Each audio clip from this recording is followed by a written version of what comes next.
Hey everyone out there, how's it going? Today, I'm going to take a look at the third game in the SmackDown series, WWF SmackDown Just Bring It, released on November 19, 2001 for the PlayStation 2 game console. Now, as soon as you pop this game into the PlayStation 2, you'll see this amazing intro with this amazing graphics looking all like epic, like wow, this is a really amazing looking game. I can't believe this graphics is as well. I mean, look how detailed the graphics look when you pop it in the game. Like, if no one ever saw previews of this game in their life before or screenshots of this game, you might think that this is an actual game, but it wasn't. This is just a CG intro that was just featured on the game. And you know what? Even for today's standards, it still looks pretty good. I have to give it that. I mean, this came out like 11 or 12 years ago, but this still looks pretty good to this day. I mean, wow. I mean, the graphics here are impressive. I think it's better than even the PS3 and Xbox 360 games you see now in WWE 12. But anyway, this game is WWF SmackDown Just Bring It. And no, folks, that was not the real gameplay footage. It was not. But you know what? One thing I love about this game the most? Caution. Attention. Caution. The menus in this game are so weird. I mean, the music and everything, and the caution and attention and the caution. But anyway, you have your different modes, you know, exhibition, story mode, everything like that. And then you know, basically everything you saw in SmackDown 2 Return. There's nothing that really I think got updated. The roster for the time, the roster is very meh. I mean, I'm sorry, this came out during 2001 during the WCW invasion. And there wasn't really many WCW people in there, but Fred Durst is in there, but I'll go to that later. And this game marked the first game in the entire wrestling game series that they had full entrances. They actually came out to the ring with the Titantron in the background and came out to the crowd realistic. Like, you know what, folks, this was an amazing achievement for the SmackDown series. Because, you know, before they just came out in front of the Titantron, it looked kind of stupid, looked kind of goofy, looking and silly. But now they actually came out in front. It's like watching it on TV, basically, like watching on UPN. Like, you get the same experience. They come out to the ring, they come out and talk to the crowd. The Titantron's in the background, the music's blaring all out. I mean, that was a really cool effect they had back then. Stone Cold Steve Austin coming in the ring, like yelling at people like, what? That was around the time his what gimmick. Undertaker coming into the ring on his motorcycle. But the only thing about that is I don't think the wheels moved and the motorcycle looked kind of crappy. And that's one thing about the game. I mean, this graphics, the graphics are pretty good. I mean, look at how detailed the characters are. I mean, Triple H looks like Triple H there. I mean, he still looks good to this day. That still looks a good model of Triple H. But some of these models in this game were kind of iffy. I mean, they didn't really look right. I mean, Jeff Hardy kind of looks like he's, I don't know, constipated. I don't know what he's trying to do. He's probably on drugs again. But I mean, the pyro effects are pretty good for the time, but the crowd looks pretty bad. And I mean, besides the wall Titantron and everything else, it looks kind of subpar for what you see on a PS2 game. I mean, yeah, that looks good from a viewpoint. Kurt Angle's pyro looks amazing too. I mean, they got the pyro dam, that looks good. But the character models themselves are kind of, I don't know, they're kind of weak. I mean, they just seem like high resolution versions of the SmackDown 2 characters, if you think about it here. I mean, they just didn't look all too great. And yes, Fred Durst was in this game. I hate Fred Durst. I hate Limp Bizkit. Why else are you in this game for? I don't know. Well, I do know. It's because of stupid demonstration music. Anyway, for the graphics, like I said, 6.5 for the graphics. The graphics are weird. I mean, look how, I mean, it's smoother. It looks better than the SmackDown 2, but not that much better. Not much groundbreaking of a difference between the character models. They still look kind of just off. The crowd looks weird. I mean, they don't look very detailed. It's weird. I can't explain why the graphics were just like meh. Speaking of another meh thing, listen to the commentary. Like, what are they talking? The commentary is awful. The commentary was done by Michael Cole and Taz, and I think they were smoking some cocaine or some weed or some syphilis or something like that. I don't know, but the commentary in this game is awful.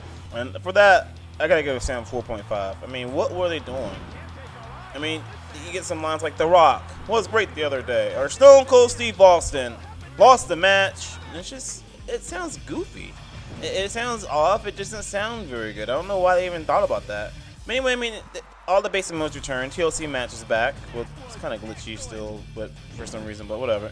You can also go into the crowd, which is kind of crappy, considering the fact that it was just like 2D little sprites of the crowd, basically, like moving away.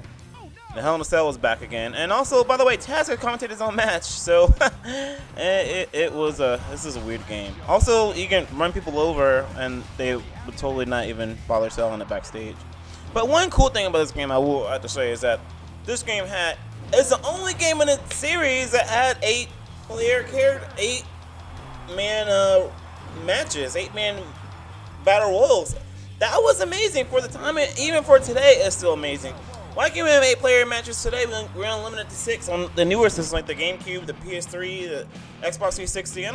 Now this is where things start to get bad, the season mode. Basically, Vince McMahon comes up to you, and he asks if you want to shot the tag team titles, and then you can say you want to go for it or you can decline it, and then he walks away.